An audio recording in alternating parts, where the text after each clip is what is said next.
I should have seen it coming, the way Robert's voice turned sharp, slicing through the air like a knife when he spoke to me, the way Linda's eyes darted away, skittish, when I walked into the room, the way Emily and Tyler whispered behind my back, their laughter fading the second I got close. But somehow, I wasn't ready, not for this.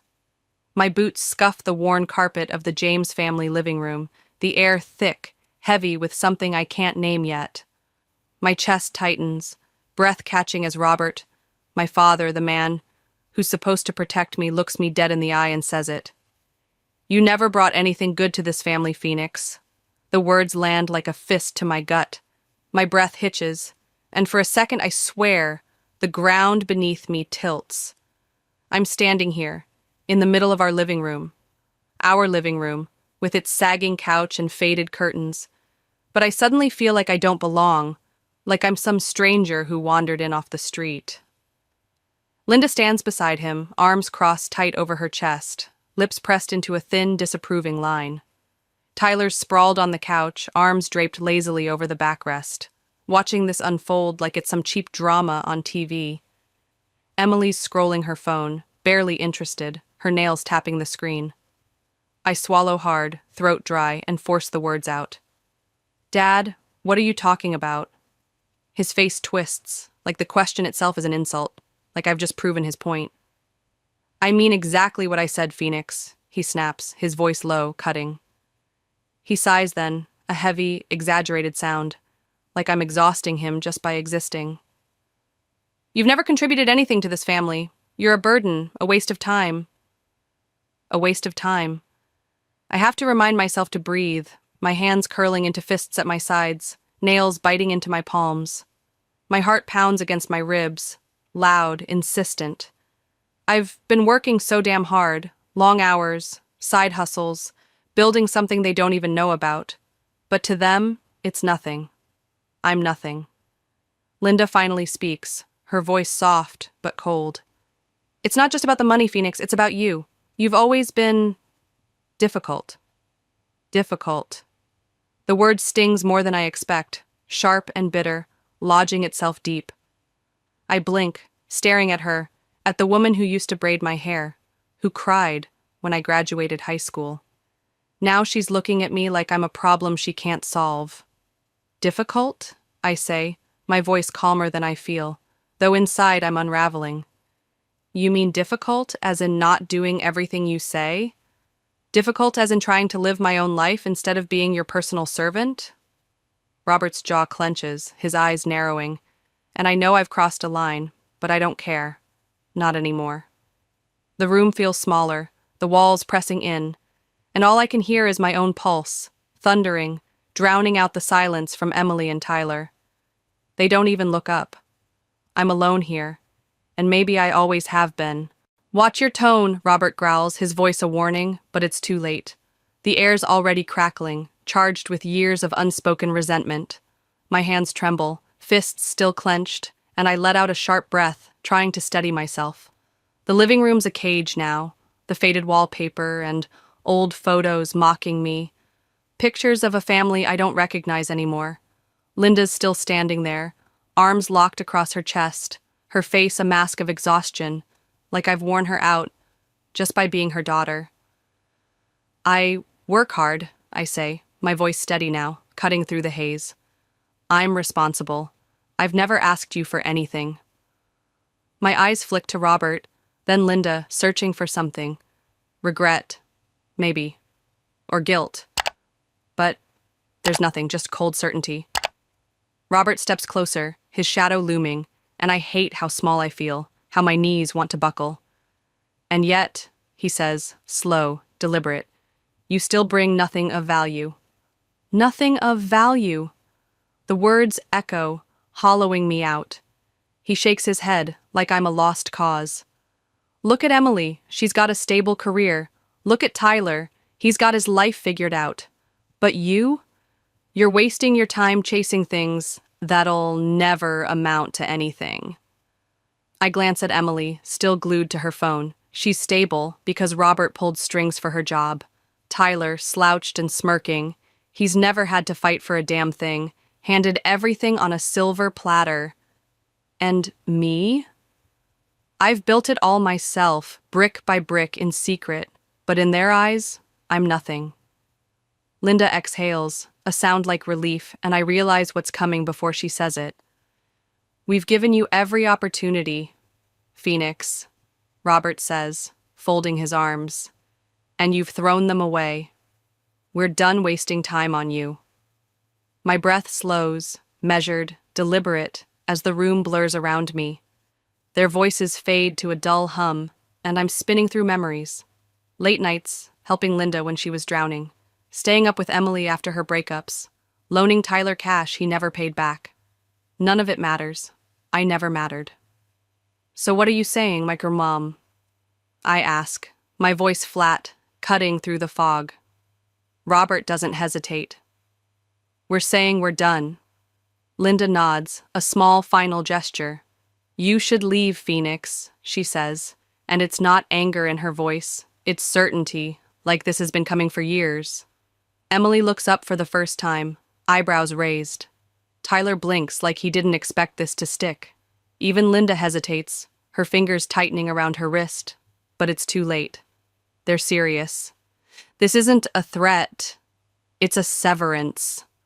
I straighten my shoulders, my chest aching, but my face blank. All right, I say, voice steady, unshaken.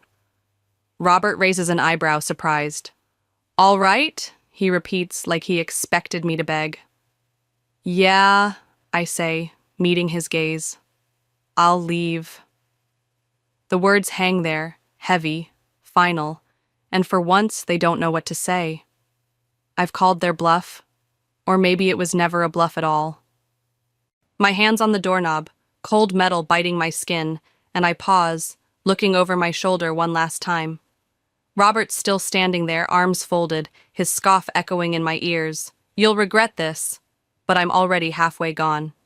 Linda's frozen, her hesitation fading into resolve.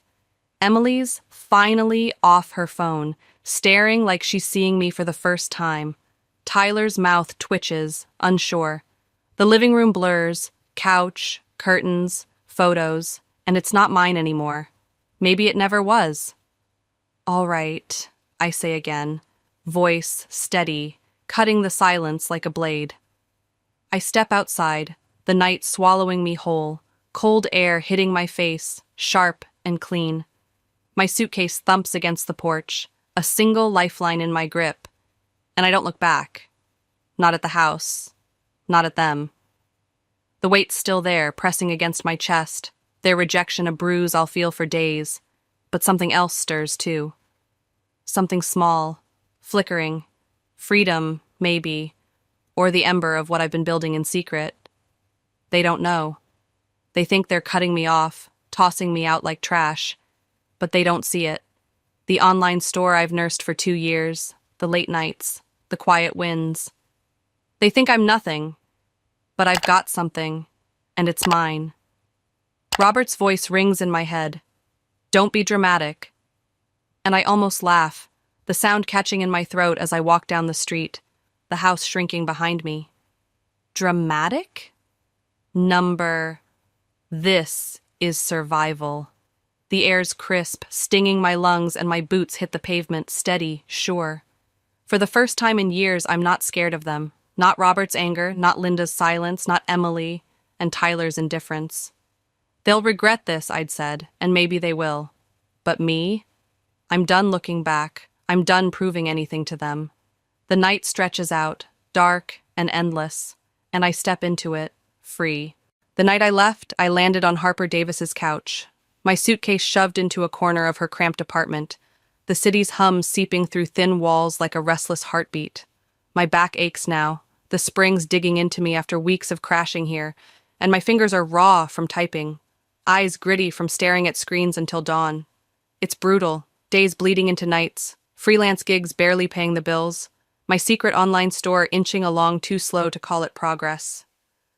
I pour every spare second into it, though, tweaking products, studying marketing hacks, fighting the exhaustion that clings like damp clothes.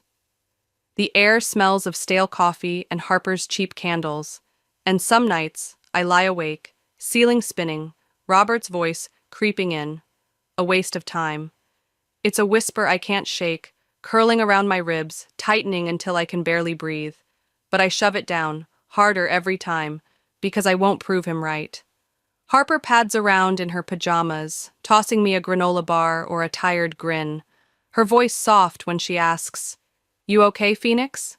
I nod, lying, because I have to be. The store's my lifeline, something I started 2 years ago, a side hustle, born from late-night desperation. And it's small, fragile, but it's mine. Sales trickle in, a handful of orders here and there, enough to keep me going, but not enough to call it success. I juggle it with freelance writing, editing, whatever pays. My laptop glowing in the dark while Harper snores across the room. Doubt gnaws at me. Am I enough? Can I make this work? And the weight of their rejection presses heavier. Linda's sigh, Emily's indifference, Tyler's smirk flashing in my mind. Still, I grind, because stopping means they win. I learn fast how to target ads, how to hook customers, how to scale, and it's brutal, but it's mine. My hands shake from too much coffee, my stomach growls, but I keep going, building something they'll never see. The city outside buzzes, alive, indifferent, and I tell myself I'm part of it now, not them. Robert's wrong. I'm not a waste. I'm a fighter, clawing my way up, and every late night, every small win, is proof they don't know me at all. 6 months later, I'm standing in my own apartment, floor-to-ceiling windows framing the skyline, the city sprawling out like a prize I've claimed. The numbers climb now, sales ticking up, customers coming back, a 5-figure balance staring at me from my phone.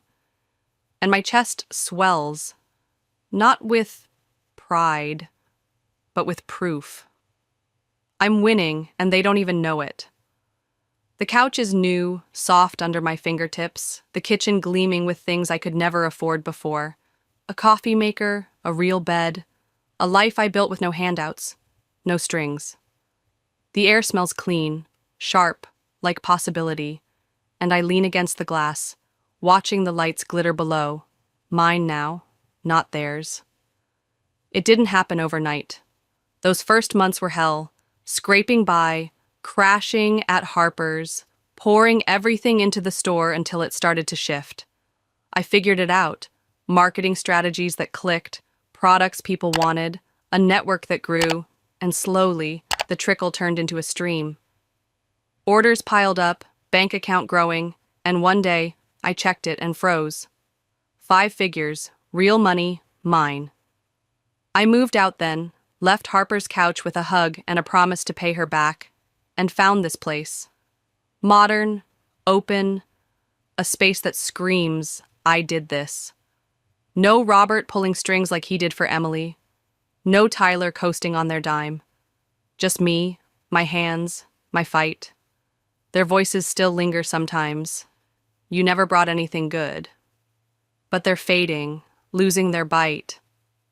I walk barefoot across the hardwood, the cool floor grounding me, and I realize I'm not just surviving anymore. I'm thriving. The business isn't a side hustle now. It's a company, small but real, with potential I can taste.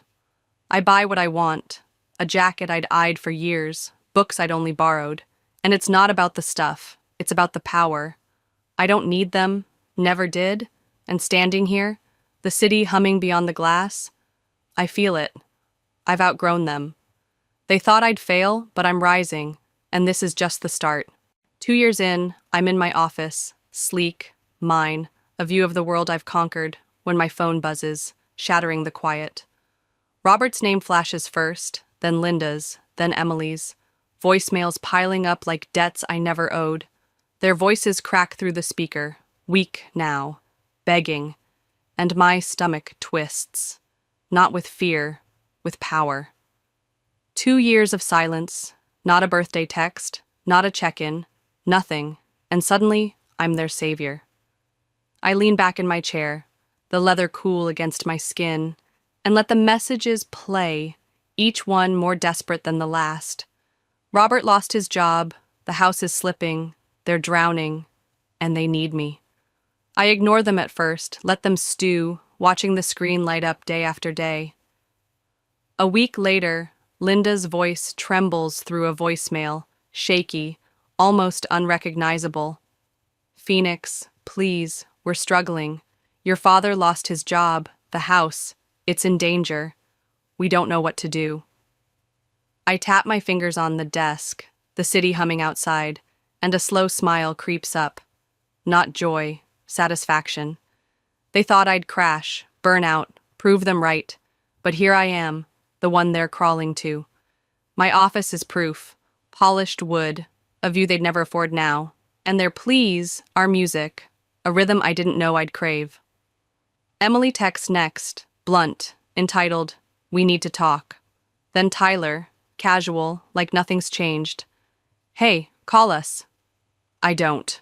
I let them pile up, voicemail stacking like unpaid bills, and I listen again, Linda's pleas echoing, Robert's silence louder than words. They don't know about the business, the apartment, the life I've built. They think I'm still the phoenix they threw out, broke and begging. But I'm not. I'm the one with the power now, and I'll use it. I hover over the call button, then pull back. Not yet. Let them sweat. Let them feel what it's like to wait. Powerless, the way I did. The air shifts, charged, and I stand, pacing to the window, the skyline sharp against the dusk. They're desperate, and it's intoxicating.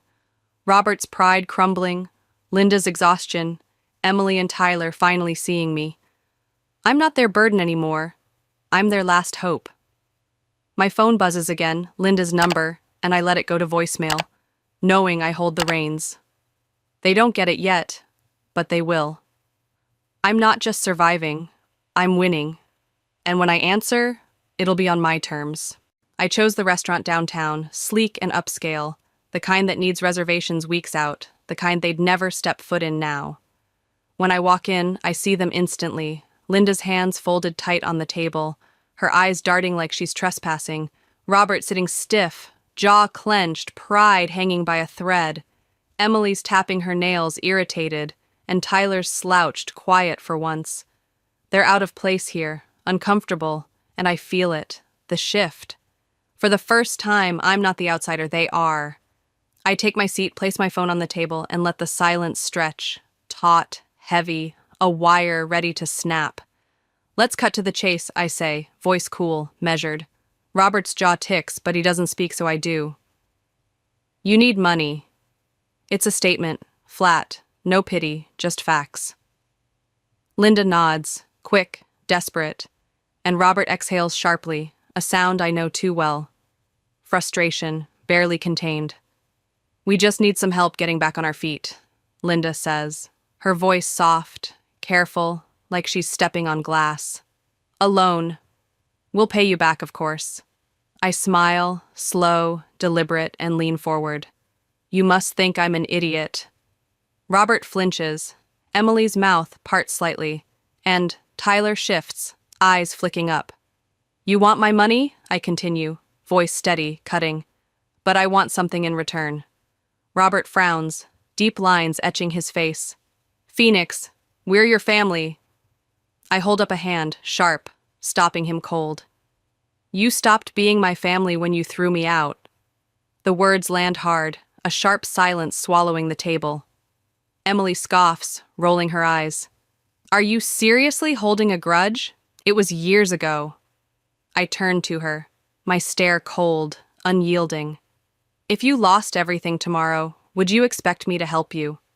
She hesitates, then shrugs. Well, yeah, I press. Why? She blinks, flustered. Because we're family. I smirk, leaning back. Exactly. And yet, when I had nothing, you left me in the cold. She has no answer, her nails stilling, and the power settles over me, thick, intoxicating. I'll give you the money, I say finally, and Linda's breath catches, Robert's shoulders sagging just a fraction. But there are conditions. Robert's face darkens, his voice low.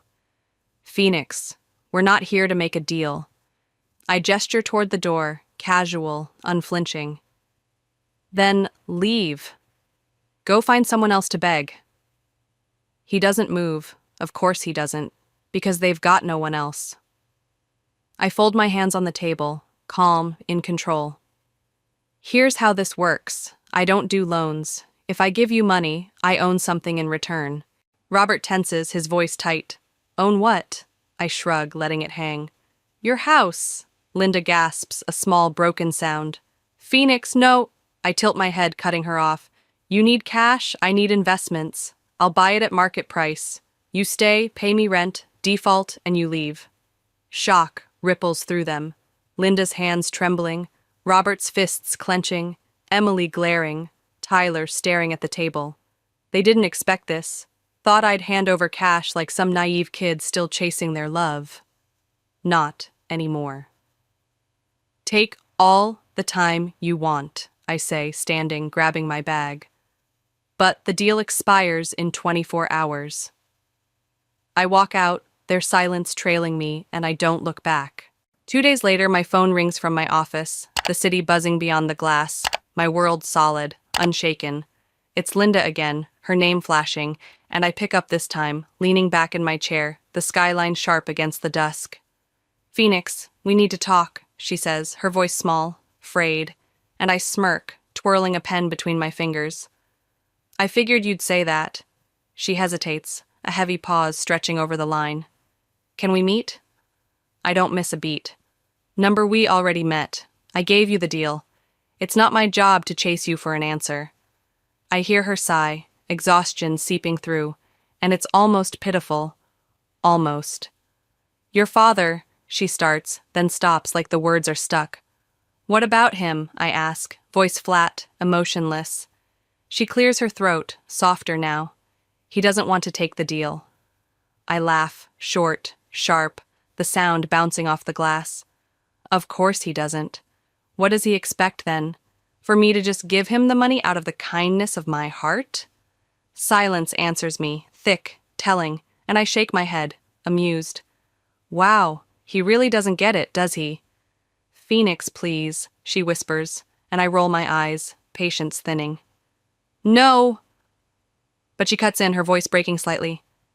He's sick. I go still, the pen freezing mid-twirl, the word hanging heavy between us. Sick, I repeat, slow, testing it. What do you mean, sick? She sighs again, deeper, wearier.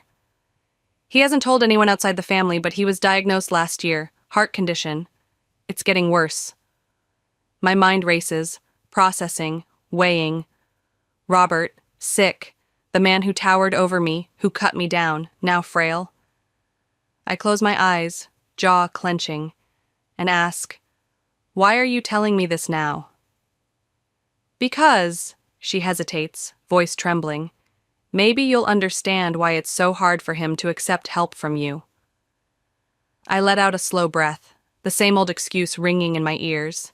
He's stressed, he's proud, you know how he is. It's pathetic, and it changes nothing. So let me get this straight, I say, my voice sharp, slicing through her plea. He's willing to lose everything, his house, his stability, his dignity, because his ego won't let him take my help? She doesn't answer right away, her breath hitching, and I press on. No, Mom, it is that simple, and it's sad. Alyssa, she starts, but I cut her off. Firm. Final. He has 24 hours to take the deal. After that, I'm done. I hang up, the line going dead, and sit there, staring at the city, my heartbeat steady, cold. They're desperate. He's dying, and still, I feel nothing. Not guilt, not pity, just clarity. I've outgrown their excuses, their pride. The clock's ticking, and it's their move. A week later, I'm back at the house, smaller now, worn, the yard overgrown, paint peeling at the edges. Or maybe it's always been this way, and I'm just seeing it clear. I knock, the sound hollow, and Linda opens the door, eyes widening in surprise. Phoenix, she whispers, stepping aside. I don't say anything, just walk past her.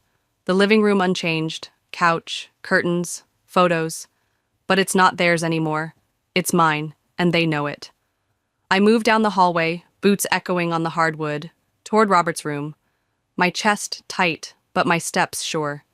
He's sitting on the bed's edge, staring out the window, smaller than I remember, older, weaker, a shell of the man who once loomed over me, whose words carved me open. He turns his head slightly, noticing me, and for a moment, we're silent, the air thick with everything unsaid. "So, you finally came," he says, voice soft, dry, and I cross my arms, leaning against the doorframe. "You didn't think I would?" A faint chuckle escapes him, brittle. "Didn't think you'd waste your time." I exhale slowly, watching him, the lines on his face deeper now, his hands trembling just a little.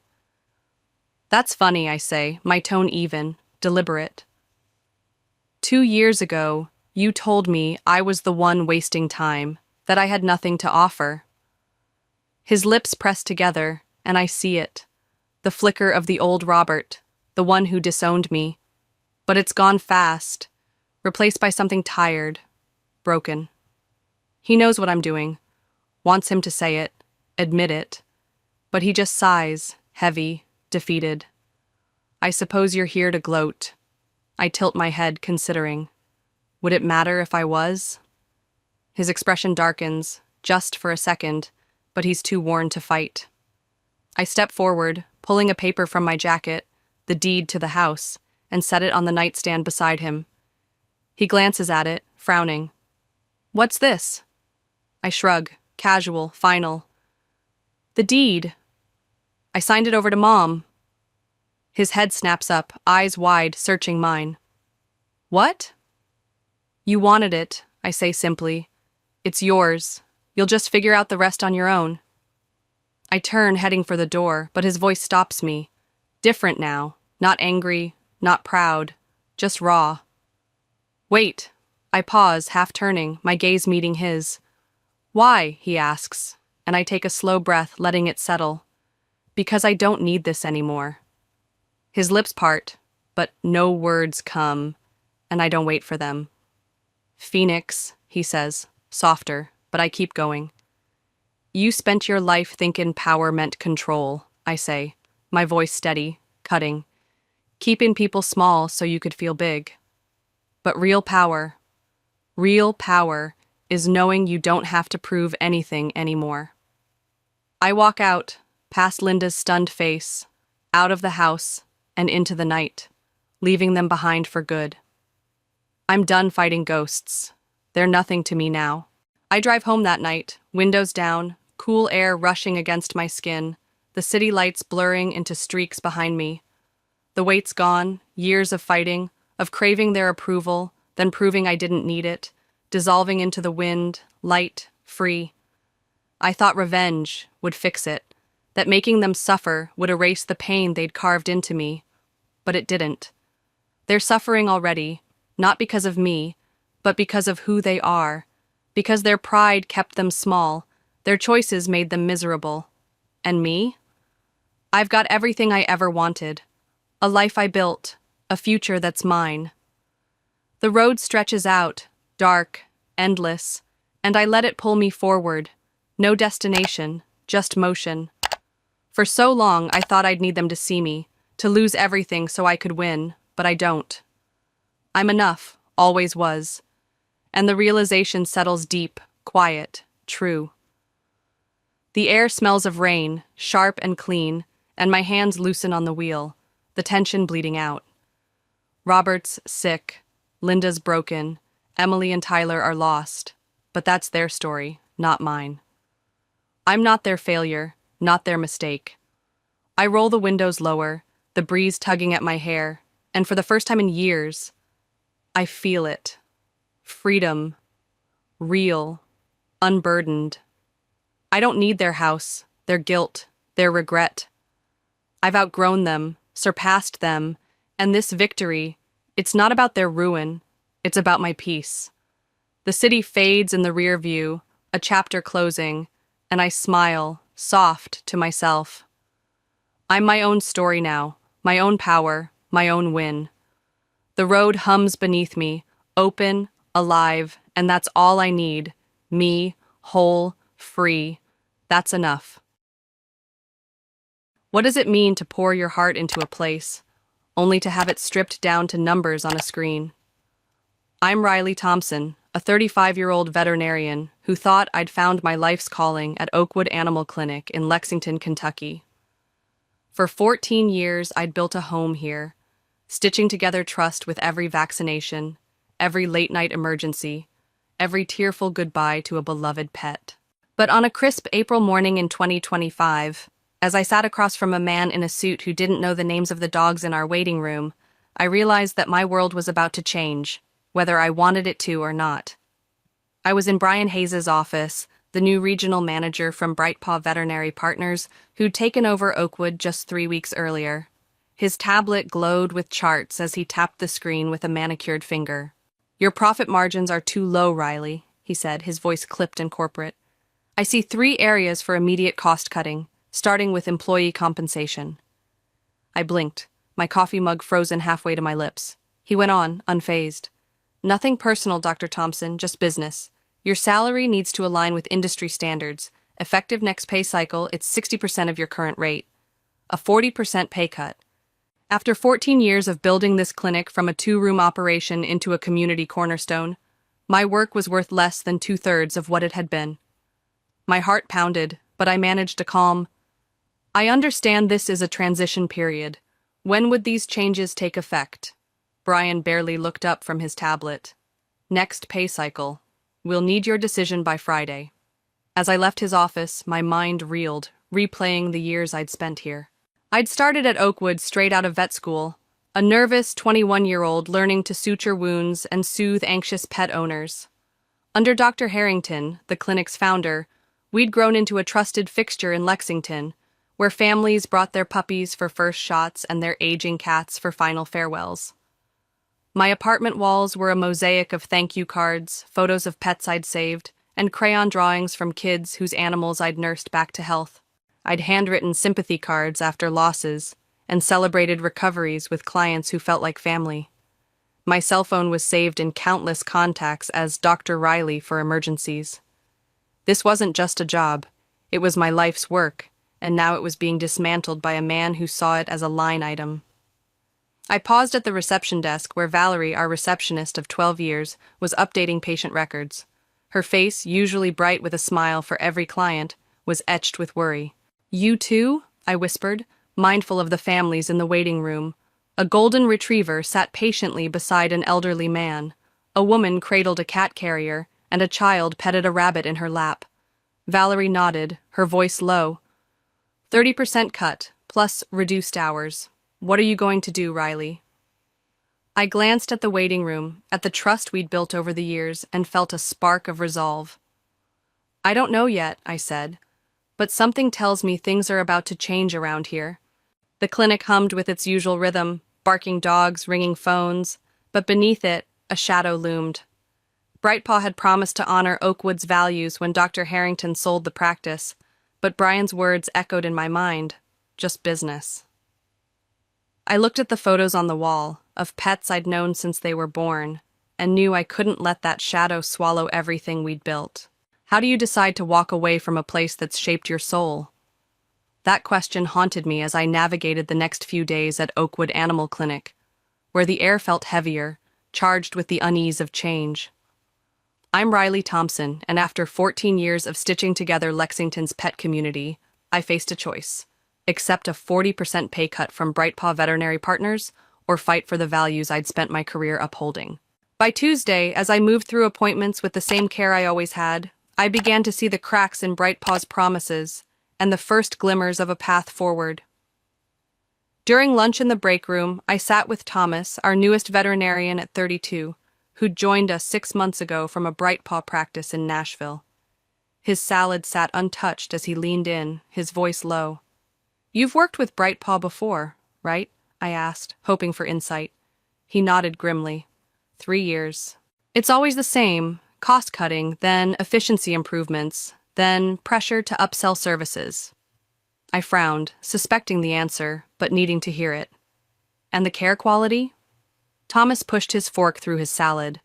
It becomes about numbers: patients per hour, services sold, revenue generated. I left because they pushed unnecessary dental procedures to hit monthly targets. His words landed like a stone, confirming my fears about Oakwood's future. I thought of the families who trusted us, who deserved better than assembly line care. That afternoon, between appointments, I slipped into my office and called Dr. Harrington, Oakwood's retired founder, now living by a lake, working on his veterinary memoir. "Riley, I had no idea," he said, his voice heavy with regret when I told him about the pay cuts. Their representatives swore they valued our culture. I'd never have sold if I'd known. I reassured him, "It's not your fault. You deserved your retirement. I need to make a decision." He paused, then said firmly, "You're thinking of opening your practice, aren't you?" I hesitated, the idea still a fragile seed in my mind. "I'm considering it," I admitted. "You should," he replied. "You've got the experience, the client relationships. Lexington needs a clinic that puts care above corporate margins." His words lit a spark, making the impossible feel within reach. Later, as I prepared to examine Baxter, a 10-year-old beagle I'd treated since puppyhood, Maggie, our head technician, knocked on the exam room door. "Mrs. Peterson's here with Baxter," she said. "She asked for you, even though she's scheduled with Dr. Morris." I smiled, warmed by the loyalty. In the exam room, Mrs. Peterson's face brightened as I checked Baxter's ears. "You're the only one he trusts, Dr. Riley," she said, her voice soft but firm. "Don't know what we'd do without you." Her words hit me hard, a reminder of the bonds I'd built over the years. Bonds Brightpaw undervalued. As I prescribed Baxter's medication, I felt the seed of resistance take root. This wasn't just about my salary anymore. It was about preserving a standard of care that mattered. By the end of the day, as I locked my office, I knew I couldn't stay in a place that saw trust as a liability. The path ahead was unclear, but Mrs. Peterson's words echoed, "The only one he trusts." I wasn't ready to give up on that. When does a single moment crystallize your future? By Friday morning, as I stood outside Brian Hayes' office at Oakwood Animal Clinic, I felt the weight of 14 years pressing against the decision I'd made. I'm Riley Thompson, a 35-year-old veterinarian who'd poured my soul into this Lexington practice, only to face Brightpaw Veterinary Partners' demand for a 40% pay cut. The whispers of resistance, Thomas's warnings, Dr. Harrington's encouragement, Mrs. Peterson's trust, had grown into a resolve I could no longer ignore. Today, I'd draw a line in the sand, not just for me, but for the community I serve.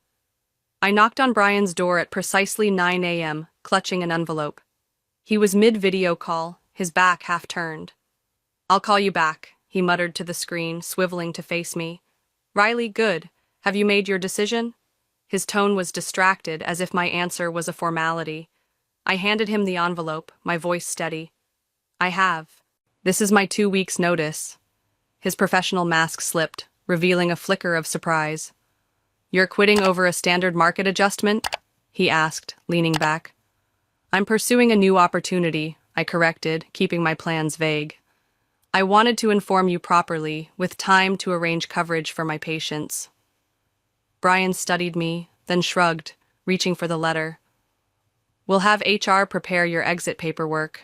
I assume you'll join another practice?" I smiled faintly. "Something like that." The news spread through Oakwood like wildfire. By lunchtime, Valerie found me by the filing cabinets, her voice a whisper. "Is it true, Riley?" When I nodded, confirming my last day in 2 weeks, her eyes widened. "What will you do?" I hesitated, then trusted her with the truth. "I'm opening my practice on Maple Avenue." She glanced around, lowering her voice. "That's amazing, Riley." Later, Thomas caught me between appointments, his expression eager. "Keep me posted," he said meaningfully. In the parking lot, Mrs. Davidson, whose cat Oliver I'd cared for since his adoption, stopped me. "I overheard you're leaving," she said, distress in her voice. "Where are you going? Oliver and I will follow you." Her loyalty hit me like a wave, solidifying what I'd begun to understand. I wasn't just a veterinarian to these people, I was their veterinarian. As I drove home, the weight of their trust fueled my determination. This wasn't just a resignation, it was a promise to preserve something sacred. How do you build a dream from the ashes of betrayal? That night, as I sat at my kitchen table with a legal pad and a third cup of tea, I felt the first stirrings of possibility.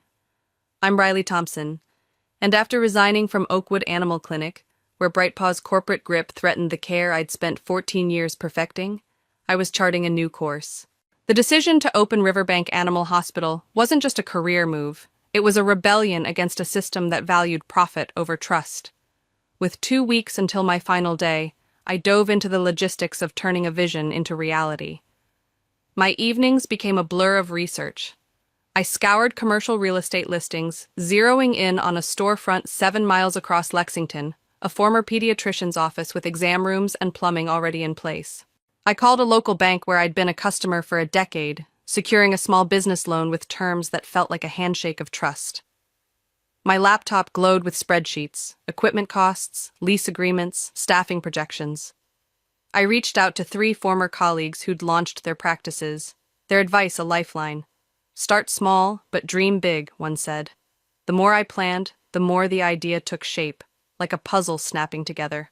Riverbank Animal Hospital would be a place where care came first, where clients weren't just revenue streams, but partners in their pet's health. I arranged a discreet meeting with Thomas and Maggie at a coffee shop miles from Oakwood, far from Brightpaw's prying eyes. Over lattes, I laid out my plan. I've secured a location on Riverbank Drive, I said, my voice steady with conviction. It'll be called Riverbank Animal Hospital, opening in about 6 weeks if everything aligns. Maggie, our head technician, raised an eyebrow, thoughtful. My hours get cut in 3 weeks. Interesting timing. Thomas leaned forward, his eyes bright. What's your staffing plan?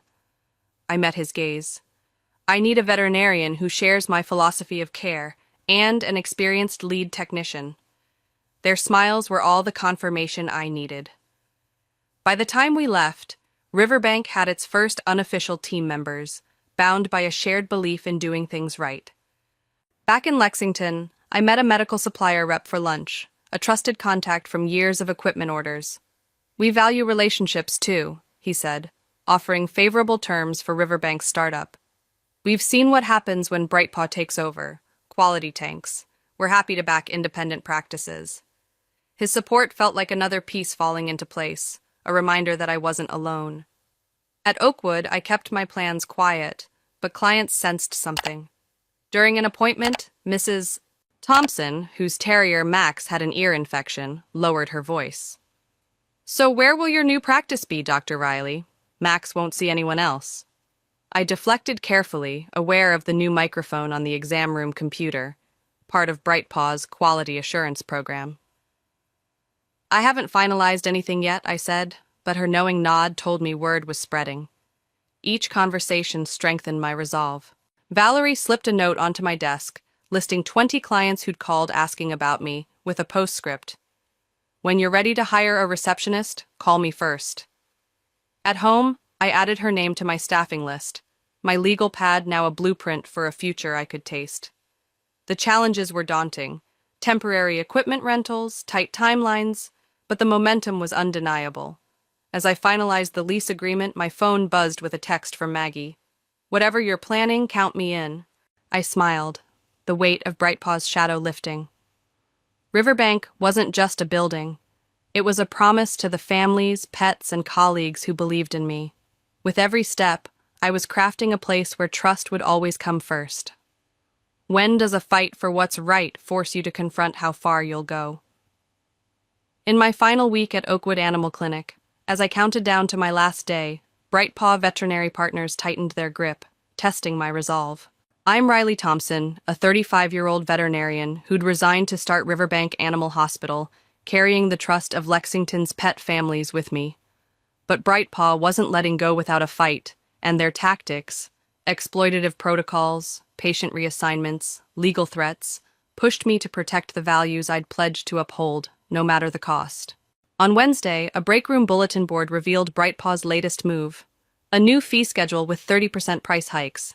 Basic vaccinations jumped from $45 to $65, dental cleanings from $300 to $425. Worse, Comprehensive wellness packages bundled unnecessary tests, like 3 redundant screens for healthy pets, priced at $500. Jenna, a young vet tech, whispered, "They're not even hiding it anymore." My stomach churned when I saw Mrs. Whitaker, on a fixed income, bring in her elderly cat, Chairman Meow, for an arthritis check.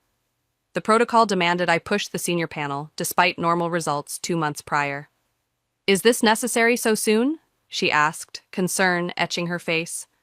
I replied carefully, "In my professional opinion, we could wait 4 months." But Brian Hayes, hovering via the new electronic monitoring system, burst into the exam room.